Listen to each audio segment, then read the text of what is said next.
Hello everyone, welcome back to my channel সোনার সংসার। আশা করি তোমরা সবাই খুব ভালো আছো। আমিও খুব ভালো আছি। আমার একটা নতুন ভ্লগে তোমাদের সবাইকে স্বাগত জানাই। আমি আগের ভ্লগেই বলেছিলাম যে পরের ভ্লগটা আমি দেবো আমাদের পাড়ার সরস্বতী পুজো নিয়ে। তো চলো শুরু করা যাক। আমার প্রায় যখন 2 বছর 5 মাস বয়স, তখন আমি এই পাড়ায় এসেছিলাম। তখন থেকে আমাদের এই পাড়ার সরস্বতী পুজো প্রথমে ছোট করে হতো, তারপরে আস্তে আস্তে বড় হয়, আরও মেম্বার্স বাড়ে, আরও কন্ট্রিবিউশন বাড়ে সবার নিয়ে। প্রথমে একদিন হতো, তারপরে 3 দিন ধরে হয়। প্রথম দিনের যেদিনকে সরস্বতী পুজো তার আগের দিন ঠাকুর আনতে যাওয়া, তারপরে পুজোর দিনে ওখানে পুজো অঞ্জলি, তারপরে সন্ধেবেলা আমাদের সব আমার বয়সী যারা বন্ধুরা আমরা গল্প মজা করা, খেলাধুলো। তারপরের দিন যেহেতু ঠান্ডা খাওয়া থাকতো, সেই দিন খাওয়া দাওয়াটা হতো না, তার তাহলে সরস্বতী পুজোর পরের দিন খাওয়া দাওয়া হতো। তো এই করেই আমার ছোট থেকে বড় হওয়া। সরস্বতী পুজো খুব স্পেশাল জায়গা নিয়ে থাকতো ছোট থেকে। তো এই যে দেখলে সকালবেলা, যেদিনকে এটা বুধবারের ভিডিও ছিল, সরস্বতী পুজো ছিল সোমবার, তো মঙ্গলবার বাদ দিয়ে বুধবারের। তো বুধবার সকালবেলা সবজি কাটতে গেছিলো, তারপরে ওই দেখলে দুপুরবেলা আমি আর মা গেলাম খেতে। বাবি তার আগেই খেয়ে এসেছিলো, ছেলেকে নিয়ে আসেনি, ছেলে ঘরেই খেয়েছে বউয়ের সাথে। ও বুকে ঘুম পাড়িয়ে আমরা এসেছিলাম।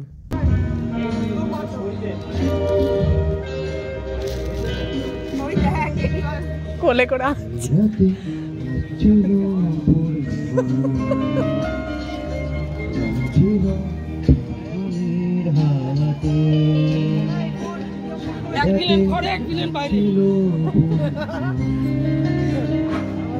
আমার খাওয়া ছুটে গেল।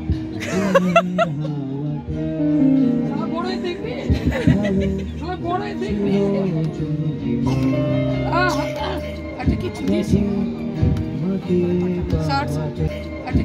দুপুরবেলা যেন ছেলেকে নিয়ে আসেনি বলে সবাই এক ধারসে বলছিল যে কেন ছেলেকে নিয়ে আসলি না। এবার আমি যেরকম বললাম যে এত চঞ্চল, তাই বাড়িতে খাইয়ে ঘুম পাড়িয়ে এসেছি। তো সেই সবার এক কথা, আমরা সবাই মিলে দেখবো, ওকে আনবি নিয়ে। বিকেলবেলা যখন নিয়ে গেছি সন্ধেবেলা, তখন ওকে দেখে সবার মাথায় হাত, যে এত চঞ্চল, এত দুরন্ত, কি করে কি রাখিস, কি করে কি করিস। কিন্তু ও যেন একদম আড্ডাটাকে যেন জমিয়ে রেখেছিল। সব বড়দের আড্ডার মাঝে ওকে নিয়েই সবাই মাতামাতি। তারপরে ওকে বাড়ি নিয়ে যাব এবার। আমার একটু কাজও ছিল, আর ওকে ডিনার করিয়ে বুয়ের কাছে রেখে আসব। আমরা এবার যাবো তো এরপরে বিসর্জনে, তাই ওকে নিয়ে আর যাওয়ার চেষ্টা করিনি। বুয়ের কাছেও ভালো থাকবে, খেলাধুলা করবে। এই দেখো এসে গেছে, বুও খুব খুশি, ও খুব খুশি বুয়ের কাছে এসে। তারপরে ওকে বাড়িতে খাইয়ে বু আর মাও যায়নি বিসর্জনে, মাও ঘরে থাকলো। আর আমি আর শঙ্কর গেলাম পাড়ার বন্ধু বান্ধবদের সাথে বিসর্জনে। শঙ্কর একটু লজ্জায় পাচ্ছিল, জামাই মানুষ, প্রথমবার পাড়ার এদের সবার সাথে মেলামেশা হচ্ছে। তো ও আর অত নাচ টাচ করতে পারিনি। ও একটু লজ্জায় সাইডে সাইডে হাঁটছিল, ওকে সবাই টানাটানি করছিল, কিন্তু তাও ও গল্প টল্প করছিল। কিন্তু বললো পরের বার নাচ গান সব জমিয়ে রাখা থাকলো, পরের বার এসে সব উসুল করে নেবে। এই দেখো, আমার মায়ের বাড়ি যেহেতু মার্কনির সামনেই মহেশকাপুর, ওইখানে একটা পুকুর আছে, ওখানেই মাকে বিসর্জন করা হয় প্রতিবারই। তো এই দেখো বিসর্জনে এসেছি, সমস্ত পটকা, তারপরে গান বাজনা নাচ সবই চলছে।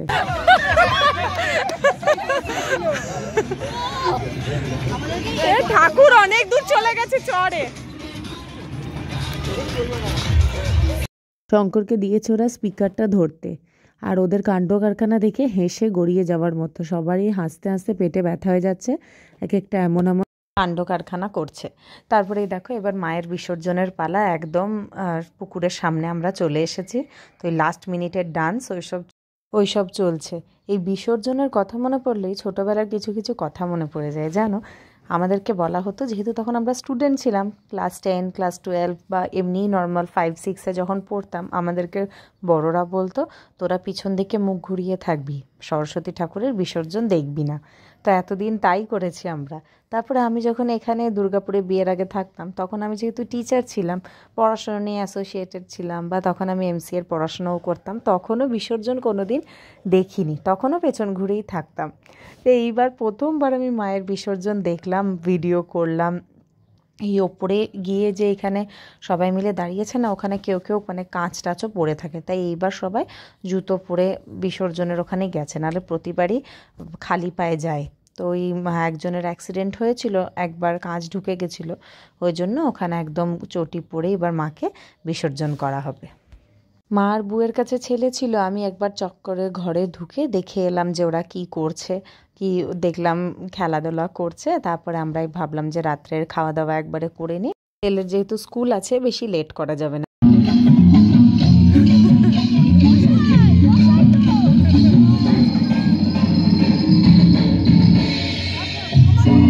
রাত্রের মেনুতে ছিল ফ্রাইড রাইস আর চিকেন। আর দেখো আমরা খেতে বসে গেছি। আর তোমাদেরকে আরেকটা মজার জিনিস দেখায়, আমাদের এখানে জগন্নাথ আঙ্কেল আছে, তো জগন্নাথ আঙ্কেল পুরো অ্যাক্টিং করে যেন ড্রিঙ্ক করেছে, কেউ বুঝতেই পারবে না। নতুন কেউ দেখলে হয়তো ভাববে যে ড্রিঙ্ক করেছে, কিন্তু তা নয়, ওরমভাবেই অ্যাক্টিংটা করে। তোমাদেরকেও দেখাই, দেখো।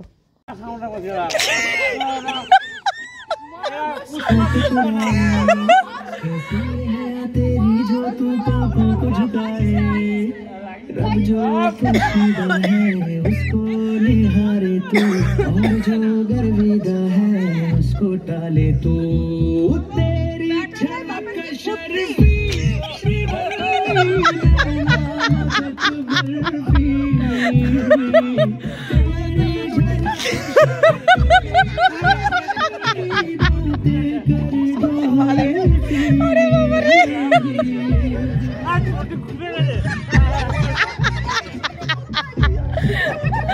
বাড়ি এসে দেখলাম এই যে বিছানা একদম মা রেডি করে দিয়েছে, আর গুন্ডাকে এবার বু নিয়ে এতক্ষণ গান শোনাচ্ছিল, খেলা হচ্ছিল, এবার বু এই মশারি টাঙিয়ে দিচ্ছে।